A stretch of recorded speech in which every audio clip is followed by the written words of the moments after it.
আজি তাৰিখত নিৰ্বাচন খেলা ইমান সহজ নহয়। ইয়াত আমাৰ বিধায়ক নাই, ৰাজ্যত আমাৰ চৰকাৰ নাই, কেন্দ্ৰত আমাৰ চৰকাৰ নাই, আৰু ইতিমধ্যে বৰ্তমান বিজেপি চৰকাৰ যথেষ্ট ভয় ভাবুকি আৰু প্ৰলোভন ব্যৱহাৰ কৰিছে। কিন্তু বিজেপি চৰকাৰৰ ভয় ভাবুকি প্ৰলোভন নেওচি আমাৰ কংগ্ৰেছ দলৰ নিষ্ঠাবান কৰ্মীসকল, তৃণমূল পৰ্যায়ৰ নেতৃবৃন্দসকল যিদৰে ওলাই আহিছে, আজি তেওঁলোকক ওচৰৰ পৰা নমস্কাৰ জনাবলৈ মই আপোনালোকৰ মাজত আহিছোঁ।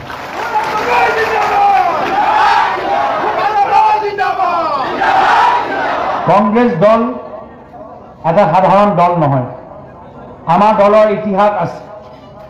আমাৰ দল স্বাধীনতা সংগ্ৰামৰ পৰা জন্ম লোৱা দল।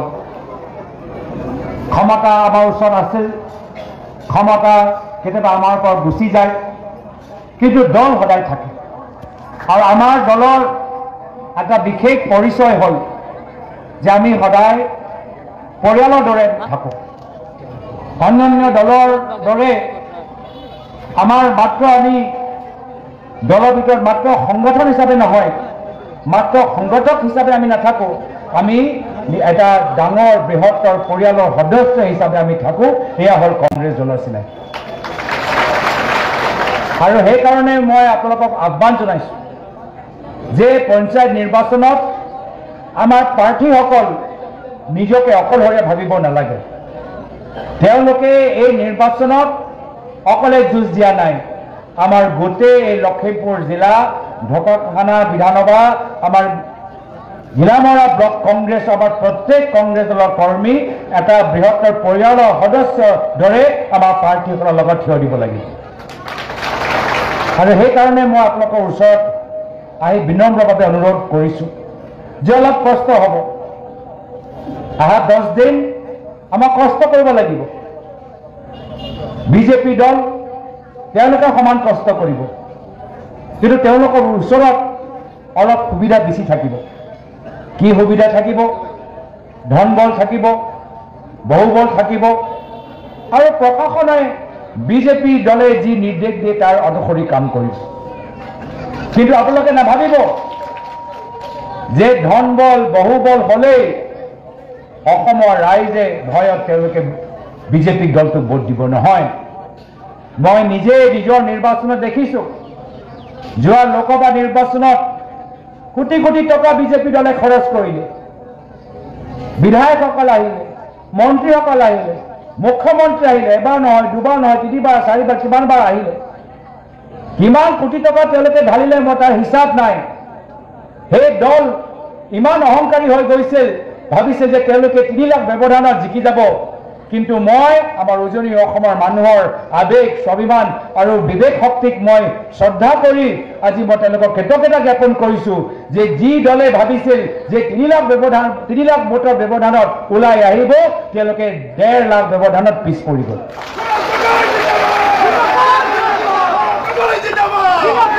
এয়া হ'ল আমাৰ অসমীয়া মানুহৰ পৰিচয়। ধন বল বাহুবল হ'লে নহ'ব, মাত্ৰ প্ৰশাসনৰ পুলিচৰ চেহেৰা দেখালে নহ'ব। অসমীয়া মানুহ সাহসী মানুহ। আৰু সেইকাৰণে মই আপোনালোকক অনুৰোধ জনাইছোঁ যে এই 10 দিন যদি আপোনালোকে কষ্ট কৰে, আপোনালোকক চাই অসমৰ জনসাধাৰণে সাহস পাব, ঢকুৱাখানা অঞ্চলৰ মানুহবোৰ সাহস পাব। আৰু এবাৰ যদি ৰাইজে সাহস পায়, ৰাইজৰ মাজৰ পৰা আমি বিজেপি দলৰ ভয় ভাবুকি নাইকিয়া কৰি দিব পাৰোঁ, তেতিয়া আপোনালোকে চিন্তা নকৰিব, ৰাইজৰ আশীৰ্বাদ কংগ্ৰেছৰ লগত থাকিব। আৰু আমাৰ প্ৰতিনিধিসকলক কৈছোঁ যে অহা 10 দিন গোটেইখিনি অভাৱ আপোনালোকে যদি পাহৰি যায়, কষ্ট কৰে, যিমান আপোনালোকৰ ক্ষমতা, যিমান আপোনালোকৰ সামৰ্থ্য, গোটেইখিনি লৈ যদি কষ্ট কৰে, অহা 5 বছৰ ৰাইজৰ মাজত এজন পঞ্চায়তৰ প্ৰতিনিধিৰ দৰে আপোনালোকে কাম কৰিবলৈ এটা সুযোগ পাব। এই 10 দিনৰ কষ্ট বিনিময়ত অহা 5 বছৰ ৰাইজৰ মাজত আপোনালোকৰ এটা সন্মান থাকিব, এটা পৰিচয় থাকিব। জিলা প্ৰশাসনৰ বিষয়াসকল আপোনালোকৰ ওচৰলৈ আহিব।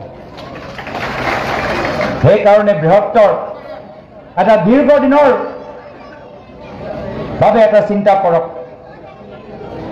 আৰু ইতিমধ্যে অসমৰ জনসাধাৰণ ক'বলৈ আৰম্ভ কৰিছে যে বৰ্তমানৰ বিজেপি চৰকাৰৰ অহংকাৰ ইমান বাঢ়ি গৈছে, এতিয়া অসমৰ মানুহৰ সহ্য কৰাৰ পৰা আৰু বেছি হৈ গৈছে।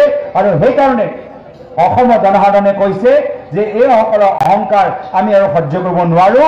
অহা বছৰ বিধানসভা নিৰ্বাচনত আমি বিজেপিক বিদায় দিম আৰু কংগ্ৰেছৰ নেতৃত্বৰ এটা চৰকাৰ আমি অসমৰ ভিতৰত গঠন কৰিম। ইমান অহংকাৰ, ভাবিছে ক্ষমতা সদায় তেওঁলোকৰ লগত থাকিব। আৰু ক্ষমতা ইমান মূৰত সোমাই গৈছে যে সাধাৰণ মানুহক এতিয়া ভাবুকি দিবলৈ আৰম্ভ কৰিছে। নিৰ্বাচনৰ সময়ত সাধাৰণ মানুহৰ ওচৰত আহি আঁঠুকাঢ়ি তেওঁলোকে সেৱা কৰিব।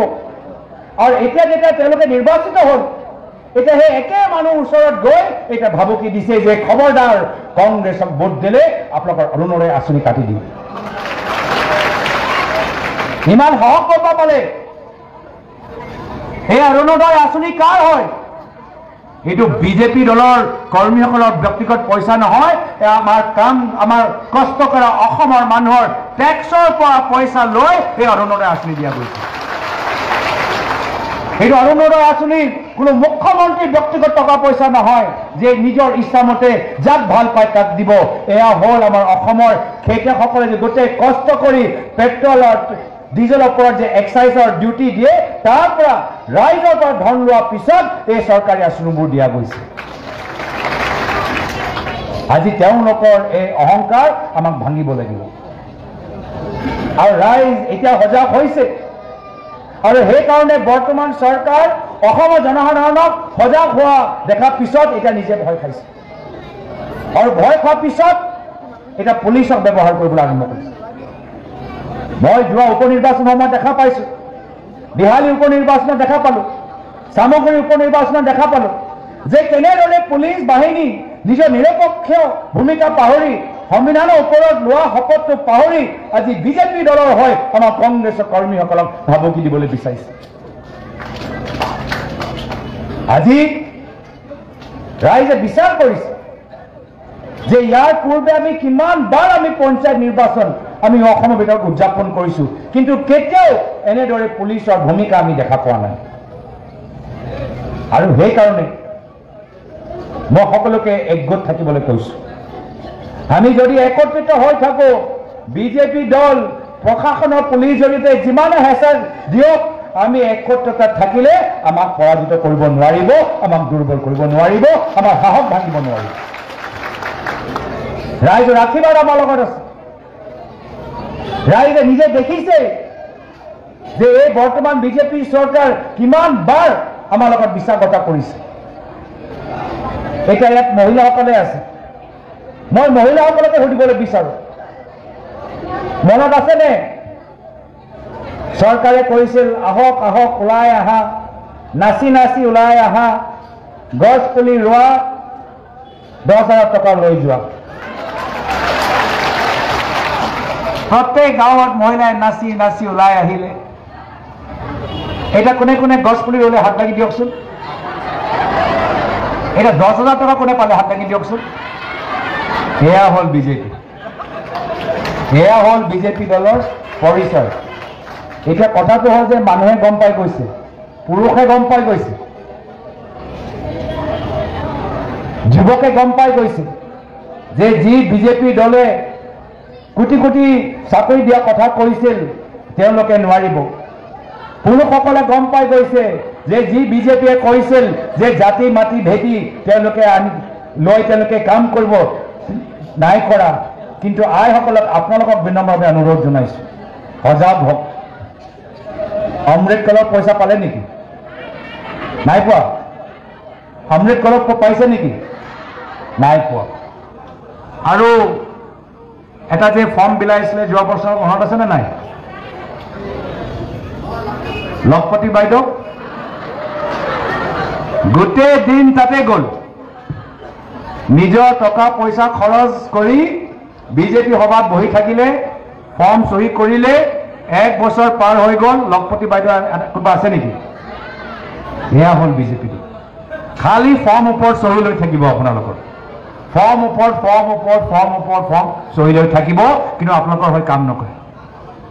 আপোনালোকৰ হৈ কাম নকৰে। যদি অৰুণোদয় পইচা কাৰোবাক দিছে, মাত্ৰ বিজেপি দল কৰা মানুহসকলক দিছে। প্ৰকৃত মানুহ যিসকলে পাব লাগে তেওঁলোকক অৰুণোদয় আঁচনি দিয়া নাই। আপোনালোকক মাত্ৰ টেঙাম খুৱাইছে। প্ৰত্যেক কথা মিছা। গেছ চিলিণ্ডাৰ দাম কিমান হ'ল কওকচোন? ইয়াত 920 টকা নেকি? হা, 1000। আমাৰ দিনত কিমান আছিলে? মনত পাহৰি নাযাব আকৌ। পৰিৱৰ্তন আপকি বাৰ খুব মানুহে গান গালে। আপকি বাৰ কি হ'ল? গেছ চিলিণ্ডাৰ দাম বাঢ়ি গ'ল। আপকি বাৰ কৈ আকৌ এবাৰ কৈ এতিয়া ইলেক্ট্ৰিচিটিৰ দাম বাঢ়ি গ'ল। আকৌ এবাৰ কৈ এতিয়া তলৰ পইচা দিবলৈ হ'ল। আকৌ এবাৰ কৈ এতিয়া চৰকাৰী স্কুল গাঁৱৰ ভিতৰত বন্ধ হৈ যোৱাৰ পিছত এতিয়া মদৰ দোকান খুলিবলৈ আৰম্ভ হ'ল। এইখিনি কথা মানুহক বুজাব লাগিব। জাতি কোৱা, জাতি লৈ কথা মাত মাতা বিজেপি দল আমাৰ 6টা জনগোষ্ঠী জনজাতিকৰণ কৰা নাই। জাতি লৈ মাত মাতাই বিজেপি দল আমাৰ কাউন্সিলক সহায় কৰা নাই। আমাৰ যিমানবোৰ আমাৰ ট্ৰাইবেল কাউন্সিলবোৰ আছে, মাত মাতাই বিজেপি দল সাধাৰণ মানুহক বসুন্ধৰা আঁচনিৰ জৰিয়তে মানুহক সহায় কৰা নাই, কিন্তু নিজৰ ভাই ককাইক আৰু পৰিয়ালৰ নামত অসমৰ চাৰিওফালে বিঘাৰ মাটি আজি তেওঁলোকৰ নামত হৈ গৈছে। ময়ো ক্ষমতাৰ ওচৰৰ পৰা দেখা পাইছো। মোৰ পিতৃ প্ৰয়াত তৰুণ গগৈ 15 বছৰ অসমৰ মুখ্যমন্ত্ৰী আছিল। 15 বছৰ অসমৰ মুখ্যমন্ত্ৰী, দুবাৰকৈ কেন্দ্ৰৰ চৰকাৰৰ কেন্দ্ৰীয় মন্ত্ৰীও আছিলে, কিন্তু ক'তো অসমত মোৰ নামত বাগান লোৱা নাই। ক'তো অসমত মোৰ নামত চেনেল খোলা নাই। ক'তো অসমত মোৰ নামত কিবা প্ৰাইভেট ৰিজৰ্ট কৰা নাই। তাৰপিছত তৰুণ গগৈদেৱে সদায় কৈছিল যে আমি কংগ্ৰেছ দলৰ মানুহ, আমি মহাত্মা গান্ধীৰ দল, আমি ৰাইজক সেৱা কৰিব লাগিব। আৰু বৰ্তমানৰ বিজেপি চৰকাৰে কি কয় যে মইহে মুখ্যমন্ত্ৰী, মই যেতিয়ালৈকে আছো মোৰ ৰাজত্ব অসমৰ ৰাইজে মানিব লাগিব। সেয়া হ'ল পাৰ্থক্য। আমি ৰাইজৰ মাজত এজন সেৱক দৰে থাকিবলৈ বিচাৰো, আৰু তেওঁলোকে ৰাইজৰ মাজত ৰজা দৰে থাকিবলৈ বিচাৰে। এতিয়া বৰ্তমানৰ সময়ত গোটেই চৰকাৰ মাত্ৰ 5জন মানুহৰ কাৰণে কাম কৰি আছে। সেইসকল কোন? হিমন্ত বিশ্ব শৰ্মা ডাঙৰীয়া, পীযুষ হাজৰিকা ডাঙৰীয়া, মানৱ ডেকা ডাঙৰীয়া, জয়ন্ত মল্ল বৰুৱা ডাঙৰীয়া আৰু অশোক সিংহল ডাঙৰীয়া। গোটেই চৰকাৰ এই 5জন মানুহৰ কাৰণে কাম কৰিছে। আৰু যদি কোনোবাই এই 5গৰাকীৰ বিৰুদ্ধে মাত মাতে, তেওঁলোকক এইখন চৰকাৰে জেললৈ পঠাই দিয়ে। যদি সাংবাদিকে প্ৰশ্ন কৰে, তাক জেললৈ পঠাই দিয়ে। যদি আমাৰ কংগ্ৰেছ দলৰ কোনোবাই মুখপাত্ৰই প্ৰশ্ন কৰে, তাক জেললৈ পঠাই দিয়ে। যদি কোনোবা ইউনিভাৰ্চিটি মালিকে প্ৰশ্ন কৰে, তেওঁক জেললৈ পঠাই দিয়ে। যদি কোনোবা জ্যেষ্ঠ সাংবাদিকজনে, জ্যেষ্ঠ অধিবক্তাজনে যদি প্ৰশ্ন কৰে, তেওঁক জেললৈ পঠাই দিয়ে। কিন্তু আমাৰ গাঁৱৰ ভিতৰত যিসকলে কয়লা চিণ্ডিকেট, বালি চিণ্ডিকেট, শিল চিণ্ডিকেট, ড্ৰাগছৰ মাফিয়া, তেওঁলোকক ধৰিব পৰা নাই। পুলিচ আৰক্ষী জোনমণি ৰাভাক কোনে হত্যা কৰিলে আজিলৈকে তেওঁলোকে ধৰিব পৰা নাই। অসমত ইমান উমৰাংচাৰ দৰে ইমান চাৰিওফালে অবৈধ মাইনিং কোনে আৰম্ভ কৰিলে তাক আজিলৈকে ধৰিব পৰা নাই। সেয়া হ'ল তেওঁলোকৰ চৰিত্ৰ। এতিয়া অসমৰ মানুহক আমাক আমাৰ মাজত ভয় সোমাবলৈ চেষ্টা কৰিছে, আৰু অসমৰ জনসাধাৰণে গম পাই গৈছে যে বৰ্তমানৰ বিজেপি দলৰ এই ভয়ৰ ৰাজনীতি যদি কোনোবা শেষ কৰিব পাৰে, সেয়া হৈছে ভাৰতীয় জাতীয় কংগ্ৰেছ পাৰ্টি। সেইকাৰণে আমি হলো অসমৰ মানুহৰ অন্তিম আশা। ৰাইজ আমাৰ ওপৰত ভৰসা কৰে যে কংগ্ৰেছ দল মাত মাতি যাব, কংগ্ৰেছ দল সংগ্ৰাম কৰিব। আৰু মই কথা দিছো, যদি আমি আজি যিদৰে এই সভা আয়োজন কৰাৰ ক্ষেত্ৰত যিদৰে আমি কষ্ট কৰিলোঁ, অহা 12 মাহ যদি আমি একেৰাহে আমি কষ্ট কৰোঁ, আমাৰ লখিমপুৰ জিলাত প্ৰত্যেক বিধানসভা সমষ্টিত আমি বিজয় লাভ কৰিম। কিন্তু আজি এইখন সভা আয়োজন কৰাৰ বাবে যিমান কষ্ট কৰিলোঁ, ইয়াত পৰৱৰ্তী সময়ত যদি আকৌ আমি বহি যাওঁ, আমাৰ লাভ নহ'ব। আমাৰ ওচৰত এটাহে বিকল্প, আমালোকৰ সন্মুখত আমাৰ শ্ৰম। যদি আমি পৰিশ্ৰম কৰিব পাৰোঁ, আমি ফল পাম। কিন্তু যদি আমাৰ নিজৰ মাজতে আমি সংঘাত কৰি থাকোঁ, তেতিয়া তাৰ সুবিধা বিজেপিয়ে লৈ যাব। সেইকাৰণে থাকিব, আমাৰ অভাৱ থাকিব, আমাৰ অভিযোগ থাকিব। মই অভিযোগবোৰ নাকচ কৰা নাই, মই অভিযোগবোৰ মিছা মই ক'বলৈ বিচৰা নাই। দলৰ প্ৰতি সকলৰ আৱেগ আছে, আৱেগিক হোৱা স্বাভাৱিক কথা, আৰু আৱেগিক আমি যিকোনো কথা ক'ব পাৰোঁ। কিন্তু আমাৰ বৃহত্তৰ লক্ষ্য হ'ল যে অহা বিধানসভা নিৰ্বাচনৰ সময়ত অসমৰ ৰাইজক আমি লোকতান্ত্ৰিক আদৰ্শ ঘূৰাই আনিব লাগিব, অসমৰ ৰাইজৰ মুখখনৰ ওপৰত তেওঁলোকৰ হাঁহি ঘূৰাই আনিব লাগিব। সেয়া হৈছে আমাৰ বৃহত্তৰ উদ্দেশ্য। তাৰ বাবে আমি সকলোৱে একগোট হৈ কাম কৰিব লাগিব। তো আজি মই ভাল পাইছোঁ যে আজি আমাৰ মানুহবোৰ আমাৰ ওচৰলৈ আহিছে, এটা ভাল লক্ষণ মই কৈছোঁ। কিন্তু আকৌ কৈছোঁ যে এইখন সভাৰ পিছত আমাৰ বাস্তৱ কামটো আৰম্ভ হ'ল। সেই সভা আয়োজন কৰাৰ সময়ত যিমান কষ্ট কৰিলোঁ, অহা 10 দিন তাতকৈ দুগুণ আৰু বেছি কষ্ট কৰিব লাগিব। ঘৰে ঘৰে গৈ আমাক মানুহক বুজাব লাগিব। আৰু মই আশাবাদী যে ৰাইজৰ আশীৰ্বাদ আমাৰ লগত থাকিব। মই আজি বিশেষ আৰু দীঘলে ক'বলৈ বিচৰা নাই। আপোনালোকক চাই মোক নিজৰ প্ৰয়াত পিতৃ প্ৰাক্তন মুখ্যমন্ত্ৰী তৰুণ গগৈদেৱলৈ মনত পৰে।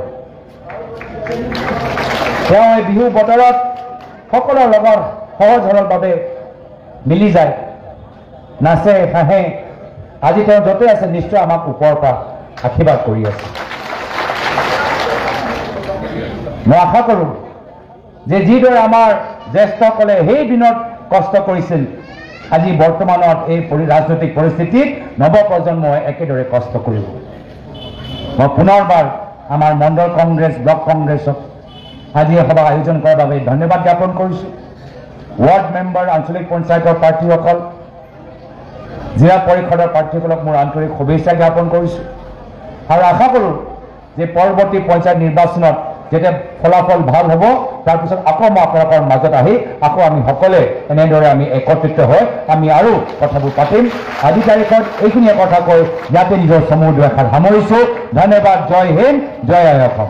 কালি হিমন্ত বিশ্ব শৰ্মাই জোনাইত আহি পেলাই কৈছে যে এইবাৰ মহিলাসকলক এটাকে মোবাইল দিব, হয়নে? এতিয়া দুই একে আজি মিটিঙলৈ অহা নাই, ভাবিছে মিটিঙত যাম, ফটো আহি যাব, মোবাইল নাপাম। কিন্তু 21 চনততো কৈছিলে যে চব ছোৱালীকে 1 তোলাকে সোণ দিম, কৈছিলে নাই? যে বিয়া হ'লে 1 তোলা সোণ দিব। আমাৰ গৌৰৱ গগৈ ডাঙৰীয়াই মনত পেলাই দিলে, আগতে আমি গাঁৱৰ মহিলাক আমি মাতো কাৰোবাক নবৌ, বৰবৌ, আইতা, খুৰীদৌ, মাহীদৌ, পেহীদৌ। হিমন্ত বিশ্বই নাম দিলে লাখপতি বাইদেউ। আমাৰ সব কোনো ডাঙৰ সৰু নাই, খালি গাঁৱত গ'লে এনেকুৱা লাগে যেন চব লাখপতি আহি আছে এফালৰ পৰা। এতিয়া লাখপতি গ'ল, 1 তোলা সোণ গ'ল, এতিয়া আহি গ'ল মোবাইল। আমাৰ অসমীয়া ভাষাত এষাৰ কথা আছে যে টেঙা আম এবাৰ বেচিব পাৰে। এতিয়া এবাৰ সোণৰ নামত বেচিলে, এবাৰ লাখপতিৰ নামত বেচিলে, এতিয়া আকৌ মোবাইলৰ নামত পঞ্চায়ত ইলেকশ্যনত টেঙা আম বেচিবলৈ আহি গ'ল।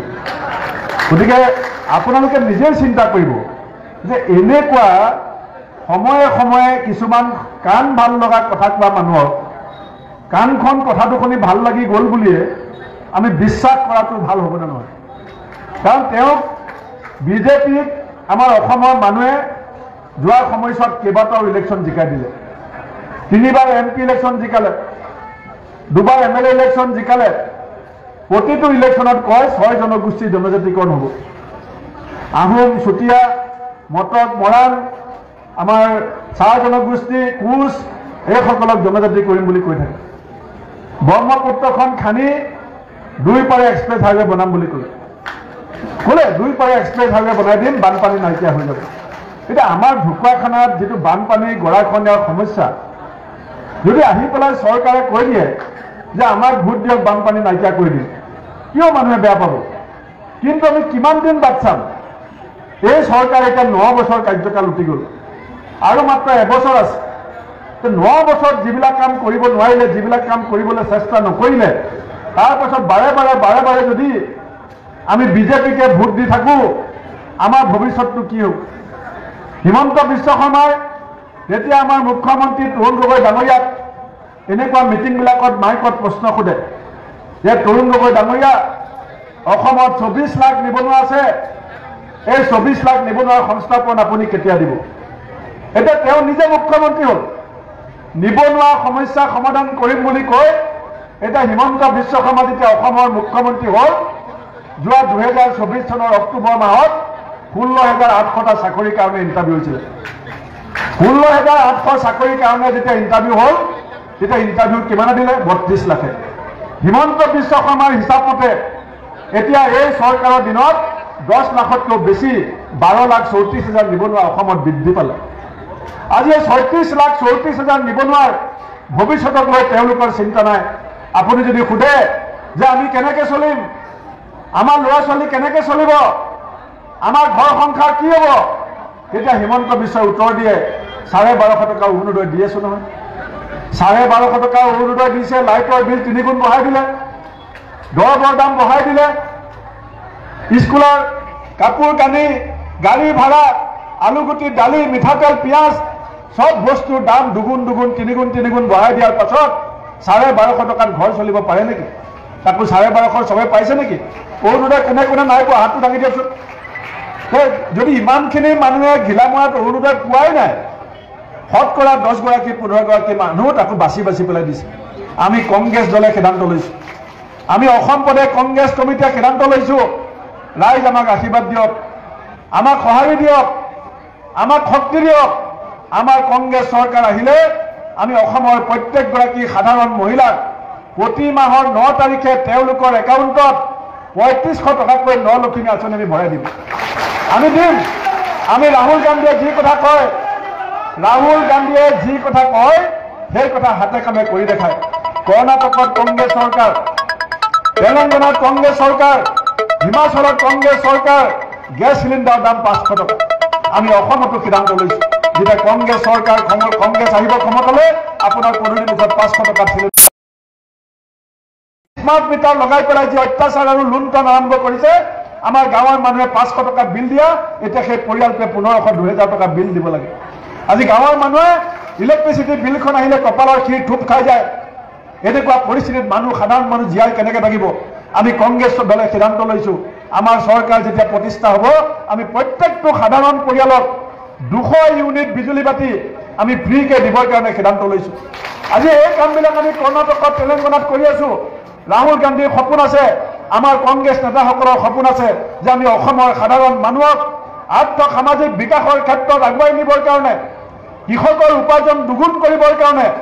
নিবনুৱা শিক্ষিত যুৱক যুৱতীক যদি চৰকাৰী চাকৰি কেতিয়াবা আমি দিবও নোৱাৰো এটা সংস্থাপন নিশ্চিত কৰিবৰ কাৰণে আমি কংগ্ৰেছ দলে যি পৰিকল্পনা কৰিছো সেই পৰিকল্পনাক বাস্তৱিত কৰিবলৈ হ'লে এই পঞ্চায়ত নিৰ্বাচনতে আমাৰ প্ৰাৰ্থীসকলক আপোনালোকে আশীৰ্বাদ দি আমাক আপোনালোকে অলপ শক্তিশালী কৰিব লাগিব কাৰণ আজি গৌৰৱ গগৈ সংসদৰ মজিয়া কাৰ হৈ যুঁজি আছে কাৰ হৈ পেলাই যুঁজি আছে আজি সেই যুঁজখন কেতিয়া শক্তিশালী হ'ব যদি আমি পঞ্চায়ত জিকিব পাৰো যদি আমি জিলা পৰিষদ জিকিব পাৰো কালি সংসদৰ মজিয়াত যেতিয়া কংগ্ৰেছৰ এমপিয়ে কথা ক'ব তেতিয়া নৰেন্দ্ৰ মোদীয়ে শুনিবলৈ বাধ্য হ'ব কাৰণ তেওঁলোকে গম পাব যে অসমৰ মানুহ ঢকুৱাখানা ঘিলামৰাৰ মানুহ কংগ্ৰেছৰ পক্ষত আছে আৰু যদি কংগ্ৰেছৰ নেতাৰ কথা নুশুনো আমাৰ ভৱিষ্যত বিপদ আছে আজি এই হিমন্ত বিশ্ব শৰ্মাই যি ধৰণে অসমখন চলাই আছে আমাৰ গাঁৱৰ মানুহে এই সংখ্যাবিলাক বিশ্বাস কৰিবলৈ টান পায় আজিৰ তাৰিখত তৰুণ গগৈ ডাঙৰীয়াই যেতিয়া 10,000 কোটি টকা লোন লৈছিলে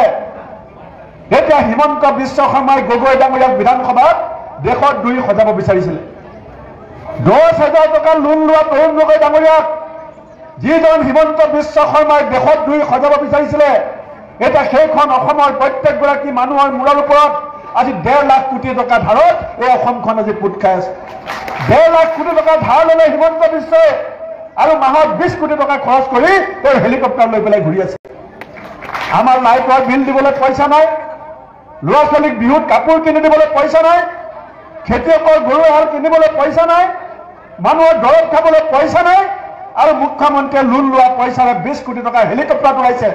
125 কোটি টকা খৰচ কৰে তেওঁৰ ফটোখন বাটে বাটে লগাবৰ কাৰণে। আজি এনেকুৱা ধৰণৰ লুণ্ঠন, আৰু তাৰ পাছত আপোনালোকে শুনিছে যে ক'ৰবাত যদি মাটি বিক্ৰী হয় কোনে কিনে? অলপ দিনৰ আগতে দিলীপ শইকীয়াই কৈছিল যে তৰুণ গগৈ বহুত বেয়া মানুহ।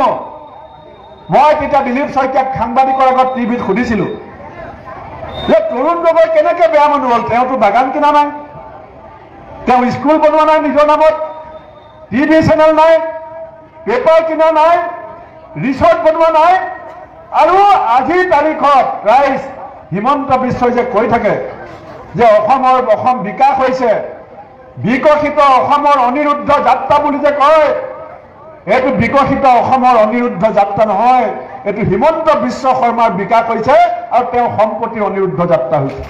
তেওঁ সম্পত্তিৰ অনিৰুদ্ধ যাত্ৰা হৈছে কাৰণ তেওঁ কি কৰি আছে জানে?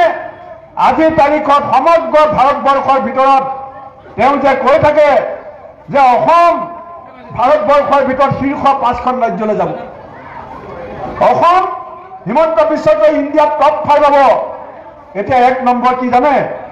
ভাৰতবৰ্ষত যিমান চিফ মিনিষ্টাৰ আছে, ভাৰতবৰ্ষত যিমান মুখ্যমন্ত্ৰী আছে, সবতছে বেছি দুৰ্নীতিগ্ৰস্ত আৰু সবতছে বেছি দুৰ্নীতিগ্ৰস্ত ধনী মুখ্যমন্ত্ৰীজন হৈছে হিমন্ত বিশ্ব শৰ্মা। দুৰ্নীতিত তেওঁ 1 নম্বৰত গৈছে। ভাৰতবৰ্ষৰ এতিয়া অসম নিবনুৱা সমস্যাত 1 নম্বৰ। আমাৰ যিমান জনসংখ্যা তাৰে 36,34,000 আজি অসমত পঞ্জীভূত নিবনুৱা আছে। আজি ৱাইন শ্বপ পদূলিয়ে আগতে তৰুণ গগৈৰ দিনত এটা শ্লোগান আছিল, পদূলিয়ে চৰকাৰ, অৰ্থাৎ ৰাইজৰ পদূলিত ৰাইজৰ চৰকাৰ। এতিয়া হিমন্ত বিশ্বৰ শ্লোগান হৈছে পদূলিয়ে ৱাইন শ্বপ, ৰাইজৰ পদূলিয়ে ৱাইন শ্বপ।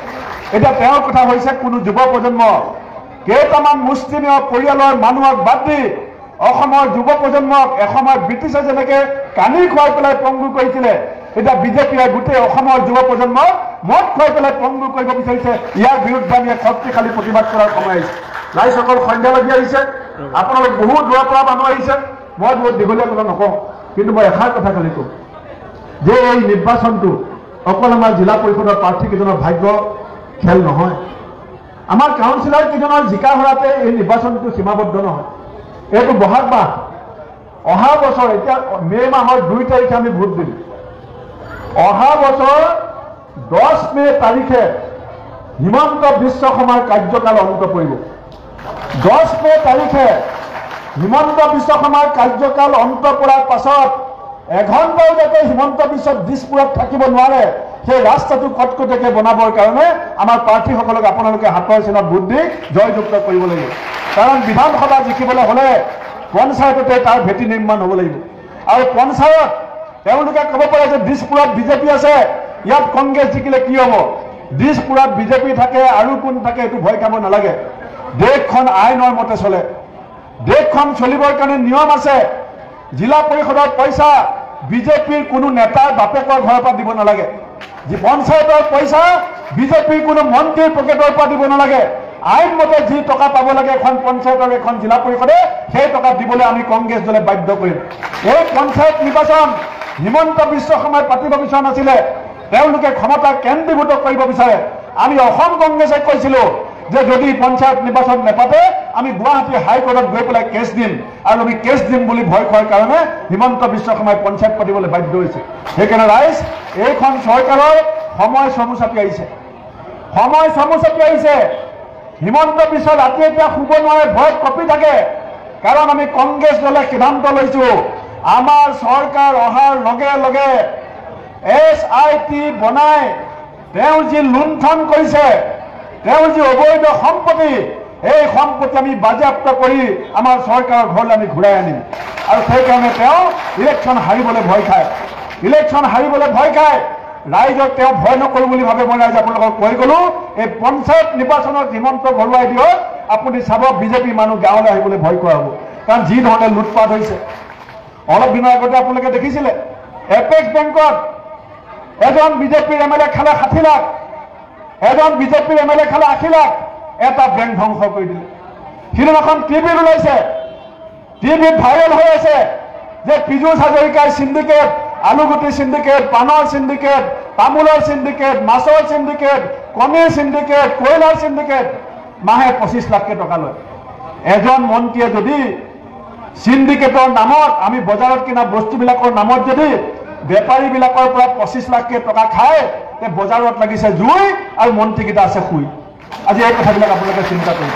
সেইকাৰণে আই মাতৃসকল, মই গোটেই যিমান মিটিঙত এইকেইদিন গৈছোঁ, মই সঁচাকৈ অত্যন্ত কংগ্ৰেছ সভাপতি হিচাপে গৌৰৱান্বিত আৰু মই বহুত প্ৰেৰণা পাইছোঁ যে আমাৰ যুৱক যুৱতীসকল আৰু আই মাতৃসকল আমাৰ সভাবিলাকলৈ ওলাই আহিছে, সভাবিলাকলৈ ওলাই আহিছে।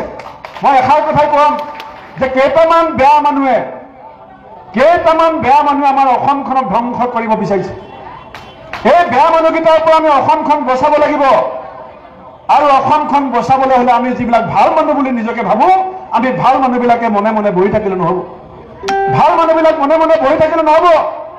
আমাৰ ৰামচন্দ্ৰ যেতিয়া লংকাত গৈছিলে, তেতিয়া বিভীষণে যুদ্ধৰ শেষত কৈছিলে যে প্ৰভু ৰামচন্দ্ৰ, এতিয়া ৰাৱণো নাই, আপুনি লংকাৰ ৰজা হ'ব লাগে। তেতিয়া ভগৱান ৰামচন্দ্ৰই কি ক'লে যে বিভীষণ, মই লংকাৰ ৰজা হ'ব নোৱাৰোঁ। জননী জন্মভূমি স্বৰ্গদাপী গৰিয়সী, মোৰ নিজৰ অযোধ্যা মোৰ কাৰণে স্বৰ্গতকৈ ওপৰত। মই গতিকে লংকাৰ ৰজা নহওঁ, মই অযোধ্যালৈ ঘূৰি যাম। আমাৰ এইখন জন্মভূমি, আমাৰ এই জন্মভূমি আমাৰ ভগৱান ৰামচন্দ্ৰই কৈছে যে জননীৰ জন্মভূমি স্বৰ্গদাপী গৰিয়সী। আজি মোৰ এই স্বৰ্গদাপী গৰিয়সী জননীৰ বুকুত আজি অংগনাবাদী কৰ্মীবিলাকে কান্দি আছে। আজি অংগনাবাদী কৰ্মীবিলাকে কান্দি আছে। তেওঁলোকৰ চাকৰি নিয়মীয়া কৰিম বুলি কৈ যে 10 বছৰ তেওঁলোকক ঠগিলে। আশা কৰ্মীবিলাকে কান্দি আছে। তেওঁলোকৰ চাকৰি নিয়মীয়া কৰিম, দৰমহা বঢ়াই দিম বুলি কৈ তেওঁলোকক ঠগিলে। গাঁওবুঢ়াসকলে আন্দোলন কৰি আছে। এতিয়া পঞ্চায়তত হাৰিব বুলি গম পাই কেইটামান পইচা বঢ়াই দিছে, তেওঁলোকে দৰমহা চাকৰি নিয়মীয়া নহ'ল। আজি পেটৰ টিচাৰে কান্দি আছে, স্পেচিয়েল পেটৰ টিচাৰে কান্দি আছে, ভেঞ্চাৰ স্কুলৰ মাষ্টৰে কান্দি আছে। আজি আমাৰ যিসকল জলমিত্ৰ বুলি কওঁ, তেওঁলোকে বিশ্বনাথ চাৰিআলিত আত্মহত্যা কৰিছে। আজি মোৰ অসমৰ ভূমিত, আজি তিনিচুকীয়াত দামিনী বজাৰ, নাজিৰাত দামিনী বজাক ধৰ্ষণ কৰা হ'ল, গাত গৰম পানী ঢালি দিয়া হ'ল। আৰু হিমন্ত বিশ্বৰ বিজেপি নেতাৰ ঘনিষ্ঠ মানুহ হোৱাৰ কাৰণে সেই ধৰ্ষণকাৰী নাৰী অত্যাচাৰকাৰীবিলাক বাচি গুচি গ'ল। আজি এই কথাবিলাক আপোনালোকে চিন্তা কৰিব। কেইজনমান বেয়া মানুহৰ কাৰণে মোৰ নিজৰ জন্মভূমিখনক মই কেনেকৈ বেয়া ফালে যাবলৈ দিম? আৰু যদি মই মোৰ দেশ, যদি লাচিত বৰফুকনে নৰিয়াগাৰে কুৰমূৰীয়া ঠেৰেঙা জাৰত ব্ৰহ্মপুত্ৰ নদীৰ মাজত কাৰ কাৰণে যুঁজিছিল? এই হিমন্ত বিশ্বৰ লুণ্ঠনৰ কাৰণে যুঁজিছিল নেকি? এই কথা আমি চিন্তা কৰিব লাগিব। এজন মানুহৰ এটা পৰিয়ালক ধনী বনাবৰ কাৰণে লাচিত বৰফুকনে ব্ৰহ্মপুত্ৰৰ মাজত ঠেৰেঙা জাৰত এই ইমান কুৰমূৰীয়া গৈ ভেংটাং লৈ পেলাই যুঁজা নাছিল। আমাৰ সকলোৰে সামাজিক অৰ্থনৈতিক স্বাধীনতা, আমাৰ যিটো স্বাভিমান আৰু আত্মসন্মান, এই কথাবিলাকৰ কাৰণে আজি আমাৰ শ্বহীদসকলে, আমাৰ মহাপুৰুষসকলে আমাক যি বাট দেখুৱাই থৈ গৈছে, সেই বাটটোৰ পৰা হিমন্ত বিশ্বই আমাক ফালৰি কাটি নিব বিচাৰিছে। আমাৰ ভূপেন হাজৰিকাই কি শিকাইছে? ভূপেন হাজৰিকাই গানত গাইছিল যে কিছু ল'ব লাগে, কিছু দিব লাগে, জিন যাবলৈ হ'লে মিলিব লাগে, মিলাব লাগে, ৰবীন্দ্ৰনাথেও ক'লে। সেয়া কৈছিলে ভূপেন হাজৰিকা। হিমন্ত বিশ্বই কি কয়? লাগিব লাগে, যুঁজাব লাগে, জ্বলাব লাগে, মাৰিব লাগে। আৰু ভূপেন হাজৰিকাই কয় মিলিব লাগে, মিলাব লাগে, কিছু ল'ব লাগে, কিছু দিব লাগে, জিন যাবলৈ হ'লে। কাক শুনিব? ভূপেন হাজৰিকাক শুনিব নে হিমন্ত বিশ্ব শুনিব? শংকৰদেৱে কি কৈছিল? কিৰাত, কছাৰী, খাচী, গাৰো, মিৰি, যৱন, কংক, গোৱাল, অসমৰ মুলুকৰ ৰজত, তুৰুক, উবাচ, মেলচ, চণ্ডাল, সকলো জাতি জনগোষ্ঠী ধৰ্ম ভাষা সম্প্ৰদায় লৈ আমি অসমীয়া মহান জাতি।